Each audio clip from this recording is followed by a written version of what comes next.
ఐపీఎల్లో భాగంగా గత రాత్రి పంజాబ్ కింగ్స్ తో జరిగిన మ్యాచ్లో శతకం బాదిన హైదరాబాద్ ఆటగాడు అభిషేక్ శర్మ సరికొత్త రికార్డును తన పేరున రాసుకున్నాడు. ఈ మ్యాచ్లో 55 బంతుల్లోనే 14 ఫోర్లు 10 సిక్సర్లతో అభిషేక్ 141 పరుగులు చేశాడు.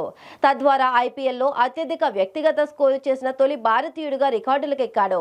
ఈ మ్యాచ్లో తొలుత బ్యాటింగ్ చేసిన పంజాబ్ కింగ్స్ నిర్ణీత 20 ఓవర్లలో 6 వికెట్ల నష్టానికి 245 పరుగులు చేసింది. అనంతరం 246 పరుగులు భారీ లక్ష్యాన్ని ఛేదించేందుకు బరిలోకి దిగిన హైదరాబాద్ మరో 9 బంతులు మిగిలి ఉండగానే 2 వికెట్లు మాత్రమే కోల్పోయి లక్ష్యాన్ని చేరుకుంది. ఐపీఎల్లో ఇది రెండో అత్యధిక చేజింగ్ కావడం గమనార్హం. ఈ మ్యాచ్లో అభిషేక్ మరిన్ని రికార్డులను తన ఖాతాలో వేసుకున్నాడు. ఐపీఎల్లో అత్యంత వేగంగా సెంచరీ చేసిన మూడో ఇండియన్ గాను అభిషేక్ శర్మ రికార్డులకు ఎక్కాడు.